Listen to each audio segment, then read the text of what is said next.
Er det biavleren? Det er det. Ja, det er bagermester Møjdal her. Nu er det sgu på tide, du får kaldt din bier tilbage. Hvem er det, siger du? Ja, det er bagermesteren her. Du skal ikke tro, at du bare kan sende din bier herover og spise mine kager. Jeg gider ikke have dine bier mere. Nu må du få gjort noget ved det. Tag nu lige og his dig ned. Hvor fanden er du bagermester hen? I Odder! I Odder. Jeg har haft det med ingen bier i Odder. Jeg skal have de bier ud af min forretning nu! Jeg har ingen bier i Odder, siger jeg. Der er fyldt med bier her i min forretning, og de kommer sgu derovre for dig. Gud ej, det er vipser. Tror du ikke, jeg kan kende forskel på en vips og en bi? Ikke så hissig, du er. Ved du hvad, en vips siger og en bi siger ikke? Altså, der er jo forskel. Hvad fanden bilder du dig ind her og skab dig for?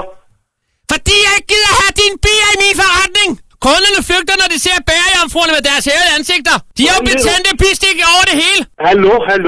Ja, hvad tror du, levetidskontrollen siger? Hvordan ved du, det er mine bier? Der er mange, der har bier i Odder. Nå, du siger, du ikke har nogen bier før. Nu har du pludselig bier i Odder alligevel, hva'? Jeg siger, der er mange biavlere, der har bier i Odder. Du er da skrubt tosset, mand. Ved du hvad, jeg skal have penge for svie og smerte. Ja? Ja, vi må jo kunne tale om det. Jamen, jeg skal lige have dit navn. Hvem er du? Ole Møjdal. Og du har... Ved du hvad, allerede nu, ikke også? Og du har... Hvad jeg har?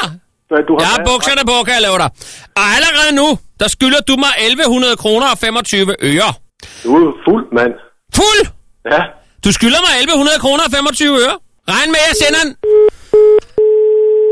Det er Peter. Ja, du skal jo ikke lægge på, når vi lige er ved at tale. Jamen, det ved jeg ikke. Altså, den gang ævl her, den giver ikke... Det giver simpelthen ikke stor model til. Jamen, det er jo dine bier. Nej. Jo. Mine bier. Det siger de. Hvem siger det? Det siger bierne. Indtil du betaler det skyldige beløb, så dræber jeg en bi hver halve time. Jamen, bare, værsgo. Og vi starter med dig. Bare på. Hvor stor er du nu, hva'? Lortebi. Bare klø på. Ved du hvad? Ja. Mine kager har fået, at dine lede bier har de fået en ubehagelig bismag, hvis du forstår, hvad jeg mener. Og jeg er meget vred. Nu kommer du og henter de bier. Jamen, det gør jeg ikke. 1100 kroner og 25 øre per dag er du oppe på nu. Ja, dem kan du æde selv. Der kommer en regning. Jamen, det er i orden. Send du bare en regning. Det gør jeg også. Det kan du være læst på. Farvel. Sådan noget og biavler.